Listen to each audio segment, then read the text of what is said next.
కూకట్పల్లి యాదవ్ బస్తీలో హైడ్రా భయంతో ఊరేసుకుని ఆత్మహత్యకు పాల్పడినటువంటి బుచ్చమ్మ మృతదేహానికి ఆమె ఇంటి వద్ద నివాళులర్పించిన మల్కాజ్గిరి పార్లమెంట్ సభ్యులు ఈటెల రాజేందర్. ఈటెల కామెంట్స్: బుచ్చమ్మ ఆత్మహత్య కాదు, ఇది రేవంత్ సర్కార్ హత్య. హైదరాబాద్ లో పట్టాలు పొందిన వారు భయంతో బిక్కుబిక్కుమంటూ బ్రతుకుతున్నారు. మూసీ పరివాహక ప్రాంతంలో 50 ఏళ్ల క్రితం కట్టుకున్న ఇళ్లను ఖాళీ చేయాలి అంటూ అధికారులు వేధిస్తున్నారు. చెరువులలో హైడ్రా అధికారులు ఇళ్లను కూల్చివేస్తూ ప్రజలను భయభ్రాంతులకు గురి చేస్తున్నారు. నిజాం లాగా రాజులాగా రేవంత్ రెడ్డి భావిస్తున్నారు. రేవంత్ రెడ్డి అండతో హైడ్రా అధికారులు రెచ్చిపోతున్నారు. అందుకే శని ఆదివారంలో ఎవరికి ఎటువంటి నోటీసులు ఇవ్వకుండా కూల్చివేస్తున్నారు. మూసీ ప్రక్షాళన అంటే నదిలోని నీటిని శుద్ధి చేసి అభివృద్ధి చేస్తారని అనుకున్నాం. కానీ ఎన్నో ఏళ్ల నుండి ఇళ్లు కట్టుకుని జీవిస్తున్న ఇళ్లను కూల్చివేస్తారని అనుకోలేదు. పేదల ఇండ్లు కూలగొట్టి పెద్దలకు స్థలాలు కట్టబెట్టే ప్రయత్నం చేస్తున్నట్లుంది. బుచ్చమ్మ చావుకు కారణం రేవంత్ రెడ్డి సర్కార్. ఇది సర్కారు హత్య.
హైడ్రా అధికారులు వందల మంది పోలీసుల సమక్షంలో నల్ల చెరువు మీదకి వచ్చి అందులో చిన్న చిన్న షెడ్లు వేసుకొని జీవనం కొనసాగిస్తున్నటువంటి అనేక మంది షెడ్లను ఇళ్లను కూల్చివేయడం జరిగింది. ఆ తదుపరి నేను వెంటనే ఆ ప్రాంతాన్ని సందర్శించినప్పుడు శివయ్య సాయిలు అన్న కొడుకు మహేందర్, సరే ఈ భూమి మేము కొనుక్కున్న భూమి, అనేక సంవత్సరాలుగా ఉంటున్న భూమి, మా పట్టా భూమి మీదకి వచ్చి మా షెడ్లు కూలగొట్టే అధికారం వీళ్ళకి ఎవరిచ్చిండ్రు? ఇవి మేమేమి ఇల్లీగల్ భూములు కాదు, మేమేమి ఆక్రమించుకున్న భూములు కాదు అని కన్నీరు మున్నీరైంది. ఆ రోజు వందల మంది ఫ్లెక్సీ షాపులు నడుపుకునే వాళ్ళు, టెంట్ సామాను వేసుకొని నడుపుకునే వాళ్ళు, క్యాటరింగ్ నడుపుకునే వాళ్ళు, అంటే మామూలు కార్పెంటర్లు, మామూలు గడుపు కాదు అసలు. కాళ్ళ మీద పడి వదిలిపెట్టకుండా సారు మేము లక్షల రూపాయలు కోట్ల రూపాయలు నష్టపోయినాం, మా కుటుంబాలన్నీ కూడా రోడ్ల మీద పడ్డాయి సారు, మీరే కాపాడని చెప్పి దుఃఖించారు. పాపం సాయిలు కూడా ఆమె దగ్గరికి వచ్చి చేతులు పట్టుకొని బిడ్డ కాపాడు బిడ్డ, నువ్వే కాపాడు బిడ్డ అని చెప్పి అడిగాడు. కానీ ఏ భూమి అయితే తల్లి తండ్రి సాయిలు యొక్క ఇప్పుడు చనిపోయిన బుచ్చమ్మ బిడ్డలకు ఇచ్చిందో ఆ బిడ్డలు అల్లుళ్ళు మా భూమి పనికిరాట కదా అమ్మ అని చెప్పి అన్నప్పుడు బావునమని ఇవాళ సూసైడ్ చేసుకోవడం జరిగింది. బుచ్చమ్మది ఆత్మహత్య కాదు, బుచ్చమ్మను తెలంగాణ సర్కార్ రేవంత్ రెడ్డి ప్రభుత్వమే హత్య చేసినట్టుగా భావిస్తూ ఉన్నాం. ఇవాళ ఇది సర్కారు హత్య.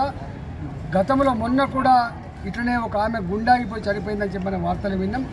అనేక మంది, వేలాది మంది హైదరాబాద్ గడ్డ మీద చెరువుల పక్క ఉన్న వాళ్ళు కావచ్చు, ప్రభుత్వ స్థలాల్లో 40 ఏళ్ళుగా 50 ఏళ్ళుగా పట్టాలు ఇచ్చిన తర్వాత కూడా ఇల్లు కట్టుకున్న వాళ్ళు కావచ్చు, వాళ్ళందరూ బిక్కుమంటూ బతుకుతున్నారు.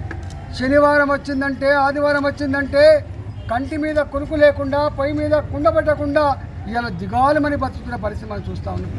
ఇవాళ మూసి ప్రక్షాళన పేట కూడా 50 ఏళ్ళ క్రితం చైతన్యపూరి 50 ఏళ్ళ క్రితం 60 ఫీట్ల పైన ఉంటుంది, సుక్క నీళ్ళు వచ్చే ప్రసక్తి లేనే లేదు. అలాంటి వాడికి కూడా 5 కోట్లు పెట్టి కట్టుకున్న ఇళ్ళు, 2 కోట్లు పెట్టి కట్టుకున్న ఇళ్లకు మీరు ఖాళీ చేయాలి, మీకు 5 లక్షల రూపాయల 7 లక్షల రూపాయల డబుల్ బెడ్రూమ్ ఇస్తామని చెప్పి పోలీసు వాళ్ళు, రెవెన్యూ అధికారులు వాడు హింస పెట్టిన తీరు చూస్తే బావురుమన్నది. గత 45 రోజులుగా నల్ల చెరువు కావచ్చు, అస్మత్పేట చెరువు కావచ్చు, కుక్కడపల్లి చెరువు కావచ్చు, ఇవాళ మా బోరమండలో ఉన్న చెరువు కావచ్చు, గిరిజాదిగూడలో ఉన్న చెరువు కావచ్చు, అనేక చెరువులలో వందల స్ట్రక్చర్స్ కూల్చివేసి ఇలా హైడ్రా అధికారులు మాకెవరిని అడగాల్సి అక్కర్లేదు, ఎవరికి నోటీసులు ఇవ్వాల్సి అక్కర్లేదు, మేమే సుప్రీం, రేవంత్ రెడ్డి మాకు అండగా ఉండని చెప్పి అహంకారపూరితంగా ఇవాళ వ్యవహరిస్తున్నారు. మాకు అనిపిస్తుంది రేవంత్ రెడ్డి గారికి తెలంగాణ ప్రజలు ఏడిపించి వాళ్ళ కళ్ళల్లో కన్నీళ్లు చూసి ఒక శాడిస్ట్ లాగా తాను మాత్రం ఇలా సంతోషాన్ని పొందుతున్నట్టు కనబడతా ఉంది. ఇలా రాజు, ఆయన ఒక రాజులాగా, చక్రవర్తిలాగా, నిజాం సర్కార్ లాగా గతంలో అనేక మంది ముఖ్యమంత్రులు ఉన్నారు, అనేక ప్రభుత్వాలు చూసినాం. కానీ ఇట్లాంటి ప్రజలు నేర్పించుకొని ప్రజల దుఃఖాన్ని చూసి సంతోషపడే ముఖ్యమంత్రి కేవలం రేవంత్ రెడ్డి గారు మాత్రమే కనబడతా ఉన్నారు.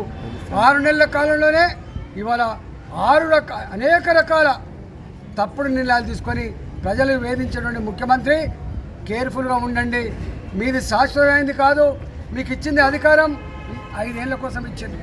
5 ఏళ్ల కోసం ఇస్తే ఇలా 5 అంగళ్ళు చేసి తెలంగాణ ప్రజలు ఉసురు పోసుకుంటున్నావు. తప్పకుండా దీని మూల్యం చెల్లించక తప్పదని చెప్పి హెచ్చరిస్తూ ఉన్నాం. నాకు అనిపిస్తూ ఉంది రేవంత్ రెడ్డిని చూస్తే సంజయ్ గాంధీ గారు గుర్తొస్తున్నారు.